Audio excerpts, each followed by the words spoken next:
안녕하세요. 30대 후반 서울에 사는 여성입니다. 얼마 전 유튜브를 보는데 절대 결혼해서는 안 되는 사람 중에 양다리 걸치는 사람이 나오더라고요. 바람은 피웠던 사람이 하는 거고 절대 한 번으로 안 끝난다고요. 결혼하면 안 하겠지. 청첩장 돌렸으니 지금만 참고 지나면 나중에 우스갯소리 할 때가 오겠지. 이런 건 다 착각이라고요. 제가 그 이야기를 결혼 전에 들었더라면 제 인생도 달라졌을까요? 제가 딱 저런 경우에 해당됐었거든요. 제 말에 눈치채셨겠지만 저는 결혼하고 2년 차에 이혼을 했어요. 그게 벌써 3년 전쯤 일이네요. 남자의 바람기도 문제였고 그걸 아무것도 아닌 것처럼 말하는 시댁 사람들도 장난 아니었거든요. 30 중반에 결혼을 했던 저는 일찍 하는 결혼도 아닌데 한 번 연을 맺은 거 끝까지 간다는 마음이었거든요. 하지만 그런 뚝심은 바람을 피우는 남자 앞에서는 필요 없더라고요. 남편과는 캠핑 커뮤니티에서 만나게 됐어요. 캠핑 붐이 일기 전부터 혼자 차 타고 나가서 1박을 하거나 캠핑 가는 걸 좋아했거든요. 그러다가 함께하는 사람들이 있으면 재미있겠다 싶어 캠핑 모임에 나갔는데 거기서 남편을 보게 된 거죠. 남편이 먼저 적극적으로 다가와서 자연스럽게 사귀게 됐는데 말도 잘하고 재밌어서 만나면 참 즐거웠어요. 1년 넘게 만나다 보니 남자도 저도 나이가 있어서 자연스럽게 결혼 쪽으로 이야기가 흘러갔고요. 저희는 양쪽 집안에 인사드리고 상견례까지 마치고 본격적으로 결혼 준비에 들어갔어요. 바로 그때 저는 남편한테 다른 여자가 있다는 걸 알게 됐고요. 퇴근 후 둘이 같이 혼수 보러 가기로 했던 날이었거든요. 제가 생각보다 일찍 끝나서 남편 회사 앞으로 갔다가 다른 여자랑 팔짱을 끼고 어느 식당으로 들어가는 남편을 발견했어요. 그리고 잠시 후 저한테 문자가 왔죠. 현주야, 나 지금 일이 있어서 사무실에 있어. 먼저 혼수 보고 있어. 내가 갈게. 미안해. 저는 너무 기가 막혀서 바로 그 식당으로 들이닥쳤고 저를 본 남편은 당황해서 횡설수설하더라고요. 여자도 놀라서 저와 남편을 번갈아 봤고요. 딱 분위기가 여자는 저와 남편 사이를 모르는 것 같았어요. 결혼 약속까지 하고 회사에 청첩장도 다 돌렸으면서 자기 회사 근처에서 다른 여자랑 만나는 건 대체 무슨 강심장인지 모르겠더라고요. 그만큼 저를 우습게 생각한다 싶어서 결혼 안 한다고 했더니 남편은 그날 밤늦게까지 저한테 문자를 하며 미안하다고 사과를 했어요. 현주야, 다 뭐야? 너 만나기 전에 잠깐 만났던 사람인데 근처에 왔다가 생각났다고 해서 본 거야. 나랑 저녁 한번 먹겠다는데 거절할 수가 없어서 그랬어. 너한테 본의 아니게 거짓말한 건 미안한데 이런 일이 생길까봐 그랬던 거지. 다른 이유는 없어. 내가 네가 회사 앞에 올 줄 알았으면 걔랑 밥 먹으러 갔겠냐. 다른 사람들 눈도 있는데 내가 결혼할 사람 놔두고 딴 여자를 왜 만나겠어. 제발 화 풀어. 지금 청첩장까지 다 돌린 마당에 파혼한다고 해봐. 친구들은 그렇다 치고 집안 어른들이나 친척들은 어떡할 건데. 부모님은 또 뭐가 되겠어. 네가 아무리 화가 나도 다른 사람들 생각도 해야지. 내가 이런 말 하는 게 너 보기에 우습기는 하겠지만 그래도 다른 사람들 피해주는 건 아닌 것 같아서 그래. 남편은 구구절절 장문의 문자들을 계속 보냈어요. 저도 화가 나서 파혼한다고 했지만 정말 그 여자랑 사귀는 거면 그렇게 회사 앞에서 만날 일 없지 않을까 하며 마음이 좀 풀리기 시작했어요. 남편 말대로 청첩장 다 돌리고 파혼한다는 게 남들 눈에 많이 부끄럽기도 했고요. 저는 일단 결혼은 진행한다는 마음을 먹고 답을 했죠. 그렇다고 다른 여자랑 팔짱까지 끼면 당연히 의심하지 않겠어? 그 여자도 좀 그렇네. 아무리 예전에 만났다고 해도 결혼할 사람 팔짱을 그렇게 끼고 말이야. 앞으로는 이런 일 없게 해줘. 그런 건 상훈 씨가 거절해야지. 알았어. 나도 생각이 짧았어. 미안해. 그렇게 여자 문제는 해프닝으로 일단락이 되었는데 시댁 반응이 정말 어이없더라고요.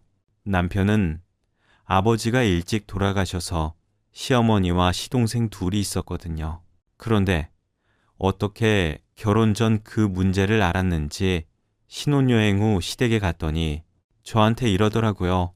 얘, 너 결혼 전에 파혼하려고 했었다며. 상훈이 만나러 온 여자 때문에. 뭐 결혼 전이니 예민해서 그러려니 이해도 가긴 하는데 그래도 남자는 저리야 남자야. 사돈들이 우리 상훈이가 다른 여자랑 있는 걸 봤다니 민망하긴 하다만 이런 건 옛날에 별일 아니었어. 다 그러고 살았어. 그러니까 너도 눈 딱 감고 한 번만 더 참아봐. 어머니, 아무러면 제가 무작정 여자는 절대 못 만난다 그러겠어요. 상훈 씨랑 팔짱까지 끼고 다정하게 식사하러 들어가면서 저한테 거짓말 문자를 보내니 저로서는 의심할 수밖에 없었어요. 우리 상훈이가 원래 여자들한테 인기가 좀 많아. 어릴 때도 항상 여자애들이 먼저 좋아한다고 집까지 찾아오고 그랬었다고. 그리고 집안에서 여자가 너무 퍽퍽하게 굴면 남자는 딴 생각하게 돼 있다. 그러니까 그런 시덥지 않은 일로 우리 상훈이 힘들게 할 생각은 마라. 시어머니가 하는 말도 어이가 없는데 시동생은 옆에서 가만히나 있으면 좋으련만 거기에 말을 보태더라고요. 형수가 인기 많은 적이 없어서 잘 모르나 봐요. 인기 많은 남자는 여자들 따르는 거 어쩔 수 없어요. 그리고 남자는 원래 한눈도 팔고 그러는 거예요. 아니, 이게 무슨 구시대적 발언인지요. 그것도 나이가 30대 초반밖에 안 된 사람이 저딴 사고방식을 갖고 있다니 믿기지가 않았어요. 아무튼 저는 뭐라 답할 틈도 없이 자기들 할 말만 하더니 어디로 밥을 먹으러 나가자고 하는데 그날 하루 종일 기분이 안 좋았던 기억이 있어요. 음식도 자기들 좋을 대로 시키고 저한테는 의견 한번 묻지도 않는데 좀 전에 들었던 말들로 머릿속이 어지러워 그저 앉아 있기만 했었거든요. 게다가 이 집안은 결혼하고 얼마 되지도 않았는데 아주 노골적으로 본색을 드러내더라고요. 한 번은 제가 친정 부모님 모시고 식사를 하자고 했어요. 신혼여행 다녀와서 시댁은 몇 번이나 갔는데 친정은 남편이 바쁘다. 약속이 있다. 뭐 이런 핑계들을 계속대서 한 번 못 갔거든요. 그래서 일단 제가 약속을 잡고 남편한테 시간 맞춰 오라고 했어요. 그런데 이 인간이 시어머니랑 시동생을 데려왔더라고요. 친정 부모님도 무척이나 당황스러워 하셨고요. 현지야, 오늘 안사돈하고 사돈 청년도 오는 거였니? 나는 우리끼리만 하는 줄 알았는데 나도 그렇게 생각하고 자리 마련한 건데 저 사람이 뭘 착각했나 봐. 저는 부모님이 시어머니와 시동생과 인사하는 사이 남편을 살짝 불러 물어봤어요. 아니, 여기에 어머님이랑 동생님은 왜 모시고 왔어? 오늘은 우리 엄마 아빠랑 식사하기로 한 거야. 그런 거였어? 나는 네가 장인 장모님 부른다기에 우리 가족도 데려오라고 하는 건 줄 알았지. 내가 친정 부모님한테는 가보지도 못하고 식사 한번 제대로 못했으니까 하는 거라고 했잖아. 알았어. 뭘 그렇게 짜증을 내. 기왕 이렇게 된 거 기분 좋게 밥 먹으면 되지. 내가 그건 잊어버렸던 것 같아. 다음부터는 안 그럴게. 너도 더 확실히 말해주면 좋고. 이러면서 끝까지 저한테 책임을 떠넘기는데 열받는 걸 겨우 참고 자리에 앉았네요. 저는 친정 부모님 대접하려던 자리가 불편해진 것 같아 미안해서 밥도 제대로 안 먹히는데 그 인간하고 시댁 식구들은 정말 잘도 먹더라고요. 그러더니 후식이 나올 때 시어머니가 갑자기 되게 황당한 말을 하는 거였어요. 듣자 하니까 사돈댁 큰따님이 아직 외국에서 공부 중이라면서요. 뭔 박사를 딴다고 했죠? 예, 남편하고 같이 공부하고 있어요. 요즘 제일 힘들 때라고 하더라고요. 엄마가 돼서 가보지도 못하고 짠하기만 하네요. 사돈분들도 참 대단하세요. 여자애들을 뭘 그렇게 공부를 시키겠다고 박사까지 하게 혈 쓰시네요. 엄마와 아빠는 벙찐 표정으로 서로를 쳐다보았어요. 요즘이야 공부하고 일하는데 여자 남자 따로 있습니까? 자기들이 능력되고 하고 싶어 하면 부모로서는 최대한 뒷받침해주고 싶은 게 당연하죠. 그리고 우리 애랑 큰 사위는 다 장학금 받고 있어서 크게 돈 들어가지도 않습니다. 아유, 박사도 자식 자랑도 아주 센스 있게 하시네요. 그럼 생활비 보내실 만한 여유는 있으신 건가요? 어머니, 뭐가 궁금하신데요? 궁금하신 거 있으면 제가 나중에 말씀드릴게요. 제가 민망해서 나섰더니 남편은 오히려 저한테 눈치를 주더라고요. 어른들 말씀하시는데 왜 끼어들어? 가만히 있어. 괜찮아. 현지야, 우리가 말 못할 게 있는 것도 아니잖아. 사돈께서 뭐 때문에 그러신지는 몰라도 저희는 그거 돈 들어가는 거 없어요. 큰 사이가 강의하는 것도 있고 자기들이 저축해 놓은 돈이 있거든요. 4년 전 가서 지금까지 저희한테 크게 손 벌린 적 없어요. 아유, 그 말씀 들으니 제가 마음이 좀 편해지네요. 혹시라도 새 아기가 언니랑 형부 공부하는데 돈 보태야 된다고 우리 상훈이 돈까지 보내고 그러면 어쩌나 했거든요. 친정 부모님은 표정이 굳었지만 그래도 끝까지 예의를 지키려고 노력하셨어요. 아무러면 저희가 이제 막 결혼한 현주한테 돈 보내라고 하겠습니까? 저희가 돈이 없는 것도 아니고요. 그런 걱정은 안 하셔도 됩니다. 네, 그럼 저는 박사도 말씀을 약속으로 알고 있겠습니다. 저희는 시간도 늦었고 이만 일어나겠습니다. 라며 아빠는 자리에서 일어났고 엄마도 따라 나갔어요. 그런데 집에 와서 남편이 저한테 불평을 하더라고요. 아니, 장인어른은 우리 엄마 무안하게 그러고 가버리셔. 꼭 우리 엄마 때문에 기분 나빠서 가시는 것 같잖아. 그럼 기분 나쁘지 좋겠어? 이건 어머니가 실수하신 거지.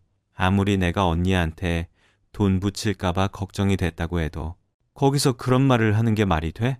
엄마는 걱정되니까 그런 말 할 수 있는 거지. 솔직히 나도 처형한테서 돈 달라는 연락 오면 어쩌나 싶었다고. 우리 언니가 미쳤다고 상훈 씨한테 돈 달라고 연락을 하냐. 말이 되는 소리를 좀 해. 왜 나는 생각도 못 해보냐. 할 수도 있는 말이지 뭐. 너 왜 이렇게 떽떽거리냐. 참 무슨 말을 못 하겠네. 그러려니 하면 되는 걸 갖고 저래. 이렇게 자기네는 할 수도 있는 말이라고 하고 친정 부모님이 기분 나빠하시는 건 못 참았어요. 그렇게 이기적이고 상대 탓만 하는 건 사실 결혼 전에도 그러기는 했어요. 결혼식 뷔페 예약을 갖고 한참 실랑이를 했거든요. 아니, 우리는 오는 사람들도 얼마 없을 텐데 이걸 반반씩 하자고 하면 저희는 너무 부당하죠. 정말 저희 올 사람은 없어요. 애들 아빠 돌아가신 지도 오래돼서 아빠 쪽 식구들도 안 온다고요. 그래도 사돈께서 이거는 반반씩 하는 걸로 하자고 말씀하셨잖아요. 저희도 예산이 있는데 이제 와서 저희한테 더 부담하라고 하시면 곤란해요. 라는 저희 엄마 말에 시어머니는 혀를 차며 아니, 딸, 결혼을 한 번도 아니고 2번이나 시키시면서 돈을 그렇게 빡빡하게 잡으셔야 되겠어요. 원래 결혼식은 여자 쪽에서 더 쓰게 되는 법이잖아요. 아, 이래서 좀 있는 집 며느리를 드려야 되는 건데 엄마는 기분 나빴지만 계속 업체 사람 앞에서 말다툼만 하고 있을 수 없어서 돈을 지불했고 시어머니는 저희가 내는 돈의 4분의 1 정도만 내고는 고맙다거나 미안하다는 말도 없이 썩 가버렸어요. 그런데 결혼식 날 시댁 쪽 하객이 저희보다 훨씬 많이 온 게 정말 코미디라면 코미디였죠.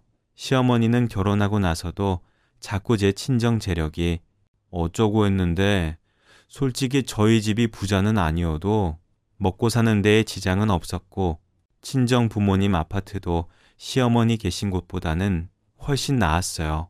친정 부모님은 시어머니가 혼자 고생하면서 아들 둘 키우느라 힘들었을 거라고 여기며 혹시라도 상처받을까봐 그런 말은 하지도 않았고요. 그럼에도 시어머니도 남편도 무슨 저희한테 원망이라도 있는 사람들처럼 돈 타령을 하거나 여자가 잘나봐야 남자만 못한다는 둥 이상한 소리만 해댔어요. 그래도 시어머니가 하는 말을 자꾸 친정 부모님이 들으시면 속상하실 것 같아서 친정에 가서는 아예 시댁에서 무슨 말을 했는지 말을 안 했어요. 남편은 그날 식사 자리 이후에도 친정에는 가려고 하지 않아서 퇴근하고 시간이 남을 때 저 혼자 가곤 했거든요. 그리고 남편이 친정에 가고 싶어 하지 않은 것처럼 저도 시댁에 가고 싶지 않았어요. 가뜩이나 얼굴만 보면 이상한 말만 하는데 남편은 친정은 가려고도 하지 않으니 절대로 시댁이 가고 싶겠어요. 어느 날 퇴근하고 집에 오니 시어머니랑 시동생이 와서 남편하고 셋이 밥을 먹고 있더라고요. 원래 자기들 마음대로 하는 사람들이니 또 지들끼리 연락하고 만나나 보다 했거든요. 그런데 시어머니가 깜짝 놀랄 소리를 하는 거였어요. 얘, 우리 여기 앞동으로 이사하려고 하거든. 오늘 부동산에서 연락이 와서 앞동집 나온 거 보러 왔는데 참 괜찮더라고. 헌데 돈이 좀 모자란다. 원래는 상훈이가 돈을 해주기로 했었는데 대출 받으려면 너랑 상의를 해야 된다고 하더라. 안 그러면 난리 날 거라는데 아유, 얘가 아주 결혼하고 변했어. 이래서 집에 며느리가 잘 들어와야 한다. 이런 얘기는 할 거 없지 뭐. 아무튼 그래서 우리 대출 좀 받아야겠는데 너도 괜찮지? 아니, 뭐 이런 뻔뻔한 사람들이 다 있나요? 저한테는 말도 없이 저희 아파트 앞동으로 온다는 것도 그렇지만 이제는 이사를 해야겠으니 대출을 받는 데에 동의를 하라니 정말 경우가 없어도 이렇게 없을 수 있나요? 아니, 저는 사전에 들은 얘기도 전혀 없고 뭘 어떻게 대출받겠다는 건지 모르겠는데요. 상훈 씨가 개인적으로 대출받는 건 몰라도 저는 못 해드리겠어요. 솔직히 어머니, 저희 이 집 얻을 때에도 돈 없다고 하나도 안 보태주셨잖아요. 오히려 저희 친정에서 조금 도와주셨고요. 저는 우리 여기 얻는다고 어머님이 되게 뭐라고 하셨던 것도 기억해요.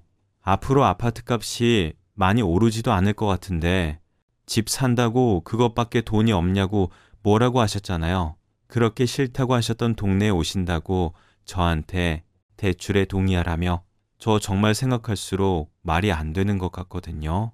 제가 흥분하자 남편은 제 팔을 잡아 끌고 방으로 들어갔어요.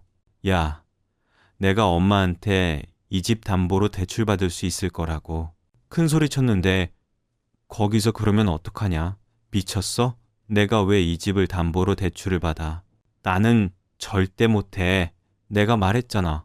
어머니, 나한테 어떻게 하셨는데 이제 와서 이 동네로 오니 대출 받아. 아파트값 모자란 걸 달라고 해. 누구 마음대로 내가 이 집을 담보로 대출에 동의를 해. 역시나 공동 명의로 되어 있는 집을 담보로 대출을 하려니 저한테 말을 할 수밖에 없었던 거였어요. 저희가 싸우는 소리를 밖에서 듣고 있던 시어머니는 예, 됐다. 내가 더러워서. 정말 이래서 집에 사람이 잘 들어와야 되는 건데. 우휴. 라더니 현관문을 쾅 닫고 나가는 소리가 들리더라고요. 그러더니 시동생이 이러는 말이 들렸어요. 와, 진짜 부를수록 진상이네요. 형수라는 말도 안 나온다. 아주 자기가 결혼할 때 돈 좀 썼다고 되게 거들먹거리네. 형은 저런 여자랑 어떻게 살아? 그리고 또다시 현관문이 쾅 닫히는 소리가 들렸어요. 남편은 씩씩거리며 저를 보더니 야, 우리 식구들 다 못 견디고 나가게 만드니 속 시원하냐? 이런 식으로 우리 엄마 마음에 대못을 박아 정훈이가 하는 말 들었지. 너 진상이야, 진짜. 라더니 저도 집을 나가더라고요. 저는 따라 나가서 붙잡지도 않았고 들어오거나 말거나 신경도 쓰지 않았어요. 그러자 이틀쯤 지나서 남편이 슬그머니 집에 와서는 아무 일도 없었다는 듯이 말도 붙이고 출퇴근하더군요. 저는 그때 이혼을 고민하긴 했어요. 그럼에도 한번 결정하고 선택한 건 끝까지 책임을 져야 된다고 항상 그렇게 살아왔기 때문에 좀 더 살아보자고 생각했어요. 어쨌든 시어머니와 시동생은 남편이 받은 대출로 아파트 값을 채워서 저희 앞동으로 이사 왔어요. 이사 와서는 집안일 간섭하지는 않으려나 내심 걱정했는데 시어머니는 제가 생각했던 것보다 조용했어요. 알고 보니 남편 회사가 대규모 구조조정에 들어가서 남편도 잘릴 수 있다는 얘기를 들었던 거였어요. 시댁의 앞동으로 이사한 후에 남편은 퇴근하고 항상 거기를 먼저 들르는데 자기 엄마랑 동생한테 우는 소리를 꽤나 한 것 같더라고요. 하루는 퇴근하고 온 저한테 시어머니가 전화를 했어요. 예, 아가, 요즘 많이 힘드니? 우리 상훈이 회사가 어찌 될지도 모른다는데 그래도 네가 회사 잘 다니고 있으니 얼마나 든든한지 모르겠다. 일하느라 피곤할 텐데 잘 챙겨 먹고 푹 잘 자야지. 그래야 열심히 일해서 집안 기둥 노릇할 거 아니니. 상훈이야, 당분간 네 신세를 좀 줘야 될 것 같은데 아내로서 남편 마음 상하지 않게 잘해주길 부탁한다. 미리 고맙다. 전에는 하지도 않던 아가 호칭까지 붙여가며 그래도 눈치를 보는 것 같아서 좀 안 됐다는 생각도 들었어요. 결국 남편은 구조조정 대상에 올랐고 곧 회사를 그만두게 되었고요. 남편은 잔뜩 주눅이 든 표정으로 저한테 이렇게 말하더라고요. 저기, 내가 이런 말해서 좀 그렇긴 한데 나 때문에 엄마도 내 동생도 마음고생했잖아. 그래서 우리 가족 같이 여행 좀 다녀왔으면 하거든. 너도 갈래? 아니면 우리끼리 갔다 와도 될까? 딱 보니 벌써 자기들끼리 여행 계획 다 짜놓고 제 눈치가 보이니까 한번 말해보는 것 같더라고요. 갔다 와. 내가 끼면 불편하지 않겠어. 예의상이라도 물어봐 준 건 고마워. 가서 잘 쉬고 재밌게 놀다가 와. 너 나중에 딴말하기 없기다. 그럼 잘 다녀올게. 그제야 유학 갔던 언니 부부가 방학이 돼서 친정에 와 있었어요. 남편한테 언니 부부가 와 있다고 말은 했었는데 남편은 자기 신세랑 비교하며 한탄만 하더라고요. 에휴, 누구는 외국에서 공부하면서 방학이라고 한 달 넘게 먹고 놀고 쉬고 나는 뭘 잘못했다고 회사 잘리고 이력서나 돌리고 있어야 하는지 나보고 처형내 보러 가자고 하지 마. 내가 만나서 무슨 말을 하겠냐. 내 자존심도 생각해줘야지. 남편은 그러고 나서 시댁 식구들하고 여행을 간 거였어요. 그런데 남편이 그렇게 여행을 가니 저도 친정 식구들하고 다 함께 여행을 간 지 꽤 오래됐다는 생각이 들더라고요. 저는 퇴근길에 친정에 가서 이렇게 말했어요. 우리 가족 다 같이 여행 한번 가자. 언니랑 형부도 왔는데 얼마나 좋아. 이렇게 다 모여서 가본 적 한 번도 없잖아. 좋은 기회 같아. 근데 지금 박서방 여행 갔다며? 박서방은 여행 갔다 와서 또 가는 게 좋다고 할까? 아니 엄마. 아마 그 사람은 우리랑 같이 안 갈 거야. 자기네 식구랑 갔잖아. 지금 회사 때문에 많이 심란한 것 같아서 머리 식힌다고 마음 편히 있고 싶다고 해서 자기네 식구들하고 간 거니까 우리는 우리끼리 가면 될 거야. 내가 물어는 볼게. 아니, 아무리 그래도 와이프는 두고 자기 엄마랑 동생하고만 간 건 나는 좀 이해가 안 되네. 이제는 처제하고 가족인 건데 처제는 괜찮아. 라는 형부의 말에 좀 민망하긴 하더라고요. 사실 심란하고 머리 식히고 싶으면 혼자 가든가 아니면 저랑 둘이 어디 가자고 할 것 같았는데 말이죠. 저 역시 마음 깊숙한 곳에서 그런 생각을 하고 있었기에 섭섭하긴 했었거든요. 어쩌면 그래서 저도 저희 친정 식구끼리만 여행 갈 계획을 세웠던 건지도 몰라요. 그런데 정말 제가 남편과 끝장을 볼 일이 생기고 말았어요. 여행에서 돌아온 남편한테 이번에는 제가 친정 식구들하고 여행을 다녀오겠다고 하니 남편은 인상부터 찌푸리는 거였어요. 그거 네가 전부 다 돈 쓰는 거 아니야? 장인 장모님이야. 당연히 자식들이 내려니 하실 테고 처형네는 공부하고 쉬러 온 거라 돈 없다고 몰았으면 전부 네가 독박 쓰는 거잖아. 안 그래도 우리 생활비 모자랄까 봐 신경 쓰이는데 네가 돈 쓸 생각만 하고 있으면 어떡하냐. 아, 여행 갔다 와서 기분 잡치게 생겼네. 그럼 너는 여행 왜 갔어? 그렇게 생활비 들어갈 거 생각하는 사람이 회사 잘리자마자 여행 갈 생각부터 해. 그것도 나는 쏙 빼놓고 자기 가족들끼리. 야, 그건 내가 그동안 받은 스트레스 풀려고 한 거고 내가 분명히 너한테 물어봤잖아. 갈 거냐고. 네가 안 간다고 해놓고 이렇게 딴소리야. 내가 분명히 그랬잖아. 딴소리 하지 말라고. 그럼 너네끼리 전부 다 짜놓고 나중에 나한테 예상 물어보는 거 뻔히 다 보이는데 눈치 없이 거기 끼면 또 끼었다고 뭐라고 했을 거면서. 그리고 우리 생활비 걱정 없게 할 테니까 넌 신경 꺼. 야, 근데 너 아까부터 너라고 한다. 그리고 너네끼리라고 했지. 넌 남편하고 시댁에 대한 예의도 모르냐. 이제 내가 직장 없다고 바로 무시하는 거야. 너는 우리 친정에 뭘 그렇게 예의적이었다고. 나보고만 예의 지키래. 시끄럽고. 나 우리 식구들이랑 여행 갔다 올 테니까 그렇게 하라. 그렇게 저는 가족끼리 여행을 떠나게 됐어요. 바닷가에 있는 제일 좋은 호텔에 제일 경치 좋은 방을 예약했더니 정말 다르긴 하더라고요. 이런 데에 돈 쓰라고 돈 버나 보다 싶을 만큼 바닷가 뷰도 좋고 침실도 굉장히 넓고 쾌적했어요. 사실 저는 신혼여행도 남편이 하도 돈 없다고 우는 소리를 해서 호텔도 레지던스급으로 갔었거든요. 지금 생각해보면 자기가 돈 내야 되니 한 푼이라도 아끼려고 어떻게든 비싼 데에 안 있으라고 했던 것 같아요.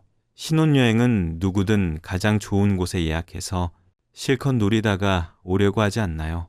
이미 저에 대해서는 그 정도 마음밖에 안 되는 사람이었는데 저는 왜 그렇게 책임감을 가지려고 했나 모르겠어요.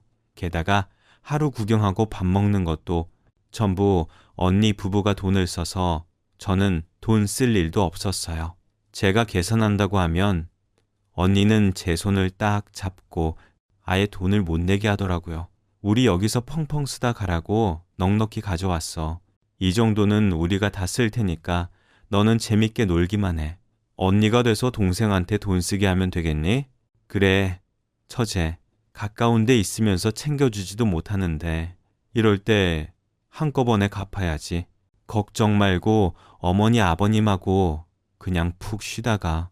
그렇게 언니 부부의 배려로 즐거운 시간을 보냈는데 문득 혼자 있을 남편 생각이 나긴 하더라고요. 여행 오기 전 남편이 한 말 때문에 오만정 다 떨어지긴 했지만 그래도 여행 갔다 오자마자 제가 나와서 혼자서 밥 챙겨 먹는다고 힘들진 않을까 싶더군요. 그래서 전화를 했는데 받지 않더라고요. 하긴 바로 앞동에 자기네 식구가 사는데 힘들면 엄마한테 가서 밥 얻어먹겠구나 하는 생각이 들었어요. 어쩌면 시댁에 가 있느라 전화를 못 받는지 모르겠다 하고 밥 잘 먹고 있냐는 문자만 남겼어요. 그리고 다음날 아침 조식을 먹고 나왔는데 언니 부부가 먼저 나갔는지 안 보이더라고요. 언니한테 전화를 해보니 바닷가 산책 중이라길래 저도 부모님과 같이 밖으로 나갔어요. 언니 부부를 찾느라 바닷가 여기저기를 돌아다니는데 저만치 바닷가에 있는 카페 앞이 시끌시끌 하더라고요. 무슨 일이 있나 보다 하고 무심하게 있는데 엄마가 이러시는 거였어요. 저기, 전에 우리 애들 아니야? 어머, 저 사람 박서방 아니니? 뭔데? 박서방이 왜 여기 있지? 그건 그렇고 왜 우리 큰 사위가 작은 사위 멱살을 잡고 있어? 저는 아빠 말에 놀라서 얼른 그쪽으로 뛰어갔어요. 아니나 다를까 형부가 남편을 금방이라도 칠 것처럼 붙잡고 있었고 남편은 어쩔 줄 몰라 하얗게 질려 있더라고요. 언니는 팔짱을 끼고 웬 여자를 째려보고 있었고요. 언니, 형부, 이게 다 무슨 일이에요? 상훈 씨는 대체 왜 여기 있어? 뭐 하고 있었던 거야? 현주야, 너 여기로 여행 온 거였어? 나는 너 강원도로 가는 줄 알았지. 누가 부산에 올 줄 알았냐고. 그러자 형부는 남편의 얼굴에 주먹을 퍽 날렸고 남편은 뒤로 나가 떨어졌어요. 그러자 언니가 붙잡고 있던 여자가 자지러지게 소리를 지르며 남편을 일으키더라고요. 자기야? 괜찮아? 자기야? 뭐 어떡해? 그제야 저는 그 여자를 알아봤어요. 바로 결혼 전 남편 회사 앞에서 남편의 팔짱을 끼고 음식점으로 들어가던 그 여자였어요. 야, 박상훈, 너 이 여자 계속 만나고 있었던 거야. 그랬어? 그래 놓고 나랑 살면서 그렇게 내 속을 썩인 거야. 내 말에 여자는 아차 싶었는지 슬그머니 남편을 놓고는 꽁무니 빠져라 도망을 가버리더라고요. 이게 남의 귀한 딸 힘들게 하는 것도 모자라 바람까지 펴. 야! 이 짐승만도 못한 놈아! 엄마는 바로 남편의 머리채를 잡았고 우리 가족은 전부 남편을 둘러쌌어요. 야, 이 자식아, 네가 제정신이야. 회사도 잘린 자식이 제 마누라 놔두고 바람필 정신이 있어. 라는 아빠 말에 남편은 엄마한테 머리가 쥐어뜯기면서도 죄송하다는 말을 안 하더라고요. 아니, 일단 저는 이렇게 될 줄 몰랐고 사실 제가 현주 때문에 얼마나 숨 막혔는 줄 아세요? 현주만 잘했어도 저도 이러지 않죠. 그러자 이번에는 언니가 한마디 했어요. 와, 진짜 기가 막혀서 말이 안 나온다. 너 이런 놈이랑 어떻게 살았니? 저는 카페에 가서 무작정 물병을 들고 나와서 남편의 머리 위에 확 부어버렸어요. 그제야 남편도 친정 식구들도 멈춰서 저를 봤어요. 야, 네가 인간이냐? 결혼식 때도 지네 손님 없다고 우리 집에서 뷔페값 거진 다 물게 만들고 지들 친척, 지인들 전부 우르르 와서 다 처먹고 갔으면서 신혼여행 때 돈 쓰는 것도 아까워서 레지던스 호텔에 예약한 새끼가 너야. 그래 놓고 우리 언니네가 지한테 돈 달라고 할까봐 징징대고 너네 엄마 이사 온다고 대출받게 해달라고 징징대고 그래 놓고도 네 입에서 그딴 말이 나와. 너 딱 걸렸어 너. 변호사 선임할 준비나 해. 남편은 잠시 멍하니 저를 보더니 제가 자리를 뜨려고 하자 얼른 저를 붙잡더라고요. 현주야, 잠깐만. 내가 설명할게. 내가 좀 전에는 너무 놀라서 그랬던 거고 다 설명할 수 있어. 뭘 설명해? 아까 저 여자가 너보고 자기 하면서 붙잡았던 거 기억 안 나? 이런 네 놈이 혼자 밥 챙겨 먹을까봐 전화까지 했던 내가 미친년이다. 너 가만 안 둬? 저는 먼저 앞장서서 자리를 떠났고 다른 가족들은 제 뒤를 따라왔어요. 아무리 가족이라도 너무 비참하고 창피하고 얼굴을 둘 수가 없더라고요. 가족들 얼굴 볼 자신도 없었고요. 어쩌다가 저런 인간한테 반해서 결혼을 했는지 스스로가 너무나 한심했어요. 엄마는 그런 제 옆에 와서 가만히 어깨를 안아주셨어요. 괜찮아, 현지야. 살다 보면 사람마다 시련이 있기 마련인데 너한테는 저놈이 이기고 나갈 시련인 거야. 그리고 무조건 같이 살면서 그 시련을 이길 필요는 없어. 잘못된 건 지금부터 바로잡으면 되는 거야. 사는데 도움 안 되는 것들은 떼어내버리면 돼. 그래, 현지야. 요즘 이혼하는 거 그렇게 큰 흠 아니다. 네가 힘들지는 모르겠지만 그것도 지나고 나면 다 야무지게 될 거야. 라는 엄마 아빠 말에 저는 그만 눈물을 터뜨렸고 언니 부부도 와서 저의 등을 쓰다듬어주며 위로했어요. 정말 죄송해요. 저 잘 사는 모습 보여드리고 싶었는데 가족들 실망시키고 싶지 않았는데 제가 저런 사람을 만날 거라고는 생각도 못했어요. 너 잘했어. 저런 놈하고 엮여서 1년 가까이 산 것만 해도 너는 정말 인내심 강하고 대단해. 처제, 내가 말하기 조심스럽지만 처제 잘못 아니잖아. 너무 자기 탓으로 돌리지 않았으면 좋겠어. 처제한테는 우리가 있잖아. 우리가 끝까지 응원할게. 라는 언니와 형부의 말에 너무나 고맙더라고요. 저는 집에 와서 아파트부터 부동산에 내놓고 짐을 싸서 친정 부모님 집으로 나와버렸어요. 알고 보니 그 자식은 저한테 걸렸던 그날 이후로도 그 여자를 계속 만났고 심지어 둘이서 저에 대해 뒷담화까지 했다는 사실을 알게 됐어요. 변호사 선임하고 이혼 서류를 준비하면서 알게 된 거였죠. 그 여자는 저랑 결혼한 걸 알면서도 스릴이 있다며 남편을 계속 만났다나요. 게다가 여자는 저희 회사와 돈독한 거래처 회사원이었어요. 제가 남편 이혼 소송에 들어가며 그 회사에도 여자가 불륜을 저질렀다는 게 알려지게 됐고 여자는 회사에 더 있을 수 없어서 그만뒀다고 하더군요. 더 웃긴 건 그 여자가 결혼 준비 중이었다는 거였어요. 상대 남자도 화가 나서 헤어지고 결혼 준비하던 위약금 모두 여자한테 물게 했다고 하더라고요. 저는 그동안 남편과 시어머니의 몰상식한 행동들에 남편이 회사 잘리고도 상간녀와 여행 간 것까지 해서 이혼 소송에서 이길 수 있는 모든 걸 준비했어요. 그런데 어느 날 시어머니가 절 찾아왔더라고요. 얘, 잊었니? 너 한 번만 눈 감아주면 안 되겠어? 네가 화가 많이 난 건 알겠는데 그래도 남자는 절이야 남자야. 사돈들이 우리 상훈이가 다른 여자랑 있는 걸 봤다니 민망하긴 하다만 이런 건 옛날에 별일 아니었어. 다 그러고 살았어. 그러니까 너도 눈 딱 감고 한 번만 더 참아봐. 저는요, 그놈도 문제지만 아줌마가 더 문제라고 생각해요. 100번 양보해서 그놈 참는다고 쳐도 아줌마는 못 참겠어요. 요즘이 어떤 세상인데 남편이 딴 여자랑 놀아나는 걸 참으라고 해요. 남자는 원래 그렇다고요? 여기 있는 사람들한테 물어보세요. 뭐라고 하나? 아줌마, 정신 차려요. 위자료 물어낼 준비나 하시라고요. 라며 제가 일어나는데 혼잣말로 이러는 거였어요. 아, 진짜 어째 뜬다고 빌린 돈도 못 갚게 생겼고 큰일 났네. 그러니까 지금 남편 집은 시댁이 무리해서 이사 오면서 어디선가 돈을 빌렸는데 그것도 못 갚게 생긴 데에다가 저와의 이혼 소송까지 물려서 아주 곤란하게 된 거였더라고요.